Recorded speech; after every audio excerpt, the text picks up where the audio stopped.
지금은 공연장이나 방송에서 반주자 이름을 쉽게 듣고 보게 됩니다. 예를 들어보죠. 연주회 포스터에 가면 지휘자 바로 옆에 가장 중요한 자리에 반주자의 사진이 있고 밑에 이름이 반듯하게 적혀 있습니다. 클래식 FM을 들어보면 어떤가요? 이어서 들으실 곡은 소프라노의 홍길순, 반주엔 피아노 홍길동입니다. 이런 멘트를 종종 들을 수 있게 됩니다. 하지만 전에는 반주자의 이름을 우리는 알 수 없었어요.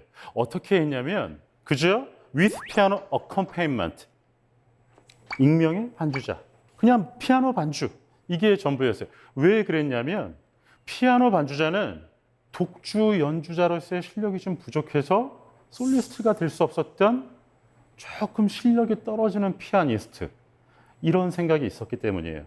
이런 편견을 뒤집는 사건이 일어나게 됩니다. 1930년대 러시아의 굉장히 유명한 키프니스에 대한 일화인데요. 자기의 앨범이 나오자마자 키프니스는 노발대발하게 됩니다. 이유가 뭐였냐면요. 자신의 앨범 밑에 피아노 제랄드 무어가 인쇄되어 있었기 때문이죠. 이런 반주자에 대한 편견을 깬 최초의 전문 반주자, 영국의 피아니스트 제랄드 무어입니다.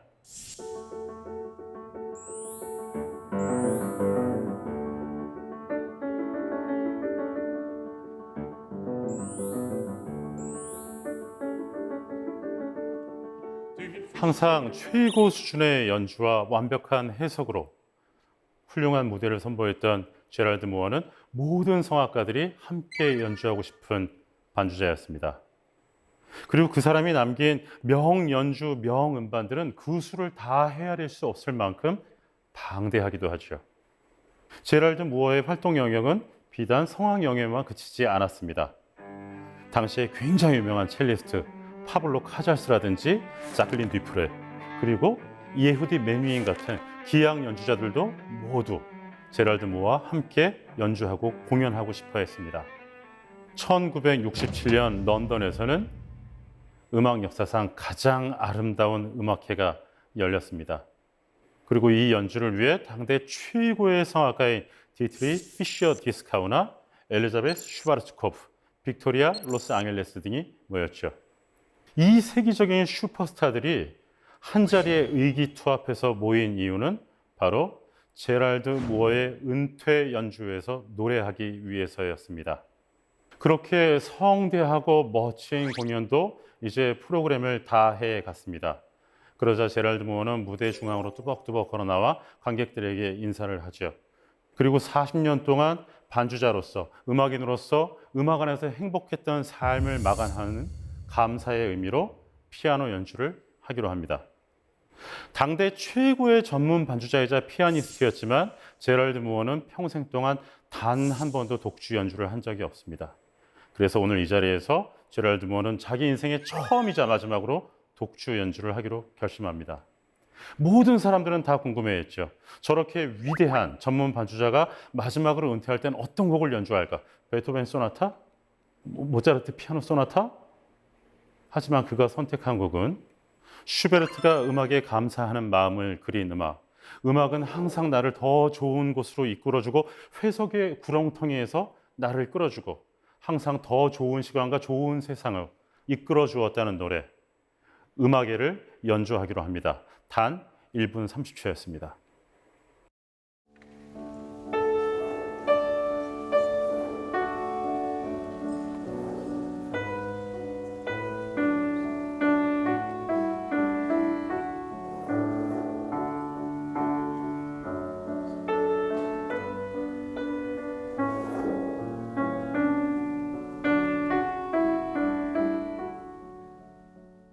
이렇게 제랄드 무어는 평생 동안 약 40년이라는 시간 동안 자신을 음악 안에서 살게 해준 무대와 음악에게 감사의 인사로 자신의 커리어를 마쳤습니다.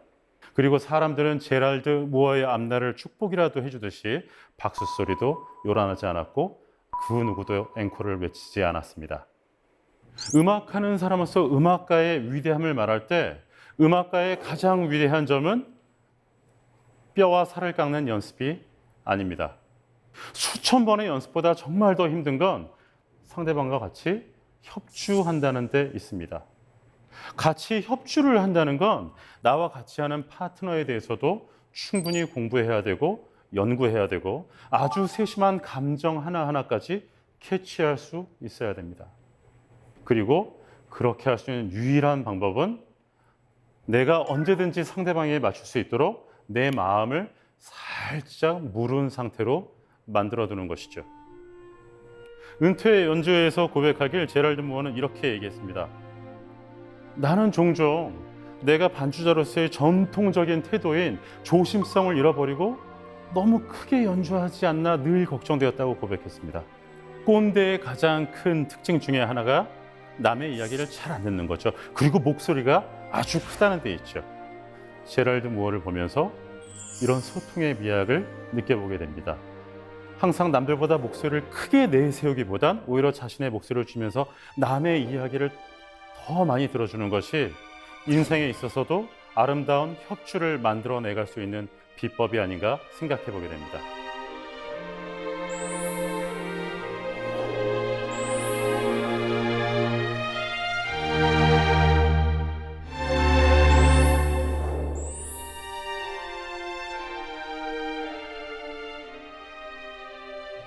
현대인들은 굉장히 바쁩니다.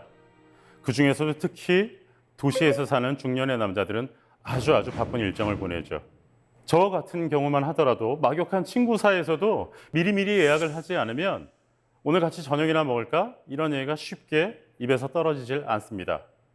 하루는 어느 한가한 오후에 친구랑 둘이서 커피숍에서 커피를 마시면서 오후를 즐기고 있었습니다. 그때 친구에게 전화 한 통이 걸려왔어요. 제 친구는 전화를 받더니 안녕하십니까?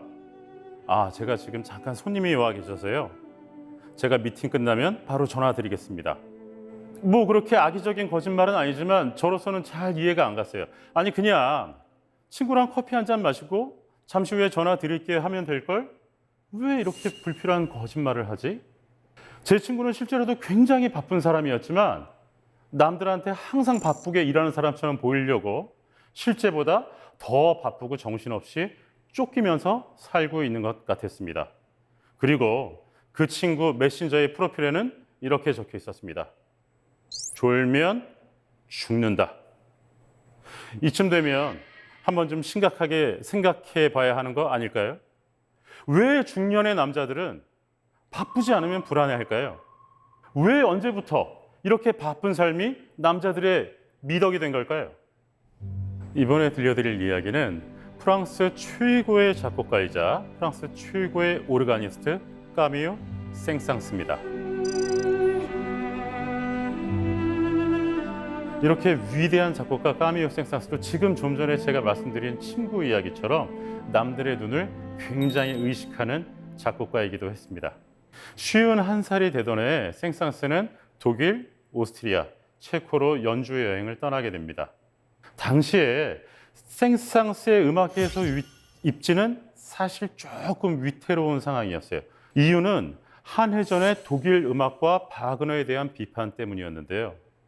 생상스가 독일에 도착하자마자 바그너의 열성 팬들과 안티 생상스 팬들은 생상스의 연주를 환영하지 않았습니다. 그래서 생상스는 오스트리아의 빈과 체코의 프라하 단 2개의 도시에 제외한 모든 도시에서의 연주를 금지당하게 되죠. 자, 이제 연주도 망했고 자기 입지는 더 위태로워졌죠. 그러면 하루빨리 당장 프랑스로 돌아가서 자신의 다음 프로젝트에 매진해야 될는지도 모르겠습니다. 자, 힘들 때 우는 자가 인류던가요? 힘들 때 웃는 자가 인류죠. 생상스는 프랑스를 가는 대신에 모든 걸 다 내려놓고 오스트리아 시골 마을에 있는 자기의 친구이자 첼리스트인 샤를 르부크를 방문하게 됩니다. 그렇게 방문하게 된 오스트리아의 작은 시골 마을에선 마침 사육제가 열리고 있었는데요. 친구 샤를 르부크는 생상스에게 이렇게 대단한 프랑스의 위대한 작곡가께서 와주셨으니 사육제의 마지막 날을 위한 곡을 작곡해달라고 부탁하게 됩니다. 자, 연주에는 홀라당 말아먹었겠다. 그래, 좋아. 여기서는 나에 대해서 욕하거나 비평 기사를 쓴 기자들도 없어. 이렇게 가볍게 편안하게 마음을 먹고 자기 마음대로 내키는 곡을 작곡하기 시작합니다. 그렇게 탄생하게 된 작품이 바로 동물의 사육제입니다.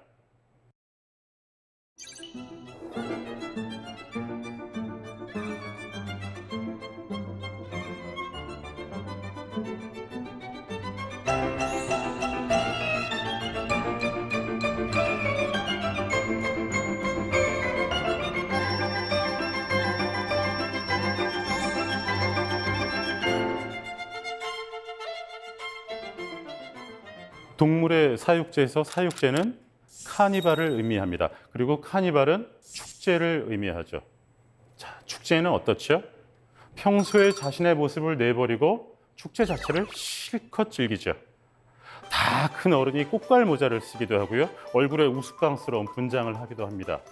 그리고 길거리를 다니면서 손에 음식을 들고 다니면서 길거리에서 음식을 먹기도 하고요. 땅바닥에 털썩 주저앉아서 남의 눈치 안 보고 지나가는 사람을 보면서 시간을 보내기도 합니다. 이렇게 생산스는 축제 현장에서 여유를 찾았고요. 여러 사람들을 만나면서 많은 음악적 영감을 얻게 됐습니다. 그리고 지금은 자신의 최고로 유명한 곡이자 대표곡인 동물의 사육제도 덤으로 얻게 되었습니다.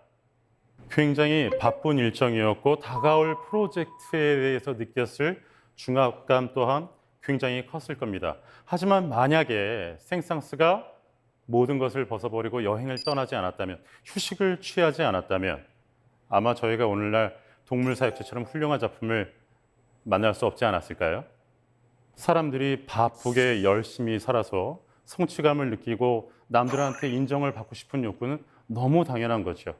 아마 제 친구의 메신저에 있었던 프로필, 졸면 죽는다의 의미의 함의도 아마 내가 사랑하는 일에 계속 가슴 뛰게 해달라는 다짐이자 기도였을 것 같습니다. 하지만 조금 바꿔서 생각해 보면 어떨까요? 생상스처럼 말이죠. 졸면 죽는다 대신 못 놀면 죽는다라고요. 저희가 궁극적으로 쫓는 인생의 행복의 목표는 그저 시간에 쫓기는 바쁜 삶이 아니라 여유롭게 즐기는 삶이 아닐까요?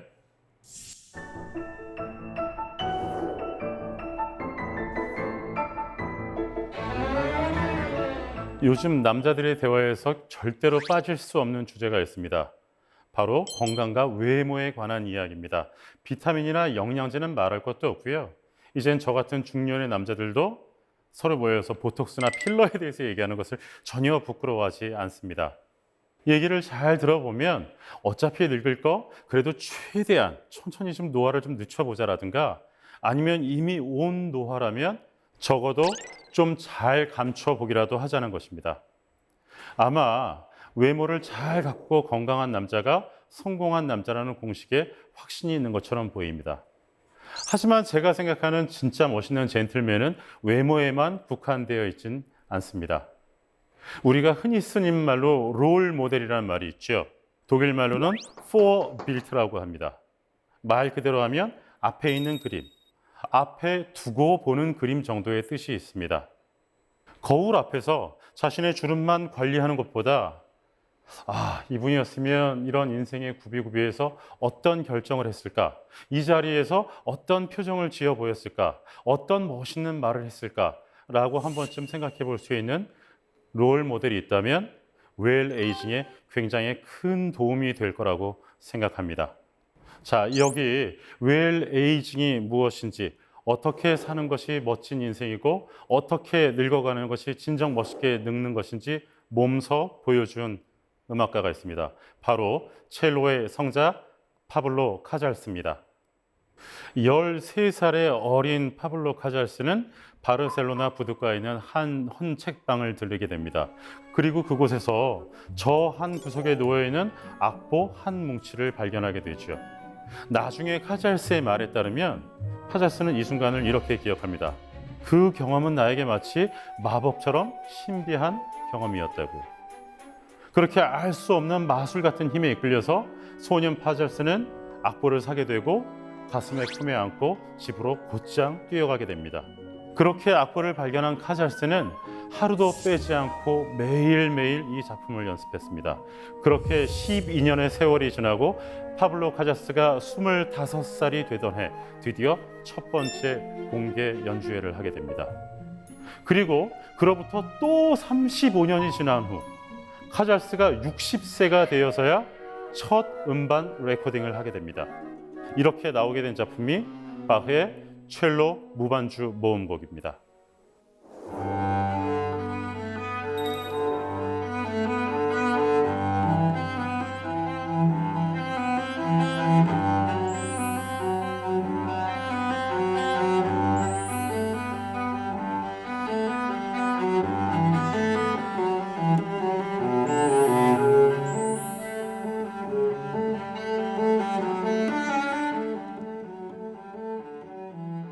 카잘스가 바흐의 무반주 첼로 모음곡집을 발견하기 이전에도 세상엔 이미 그 존재를 알고는 있었습니다. 하지만 사람들은 이 곡을 독주곡으로서 가치가 있는 곡이 아닌 그냥 테크닉을 위한, 기교를 위한 연습곡 정도라고 생각을 했었어요. 하지만 지금은 음악사 전체를 통틀어 첼로의 독주곡 중 가장 위대한 독주곡으로 인정받고 있습니다.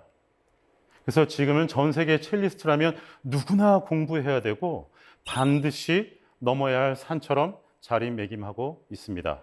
그리고 또 카잘스는 현대 첼로 주법의 완성가이기도 합니다.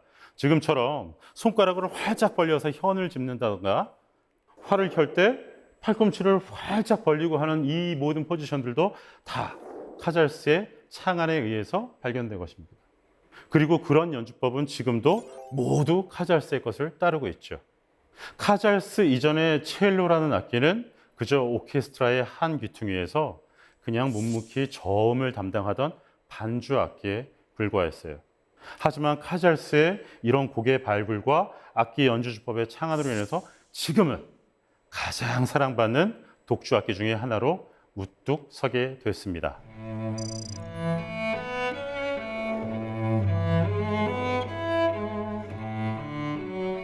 한 기자가 첼로의 성자 카잘스에게 이런 질문을 던졌습니다. 선생님은 첼로의 성자로 불리우시면서 이미 세계 최고의 첼리스트이십니다. 그런데도 하루도 빼지 않고 매일 6시간씩 연습하시는 이유가 무엇입니까? 카잘스는 화를 내려놓고 이렇게 말했습니다. 왜냐하면 나는 지금도 매일 조금씩 좋아지는 걸 느끼기 때문이지. 이때 카잘스 나이 95세였습니다. 카잘스는 한 음악가로서뿐만 아니라 한 인간으로서 어떤 삶의 태도를 갖고 살아야지 보여준 매우 좋은 전형이라고 생각합니다.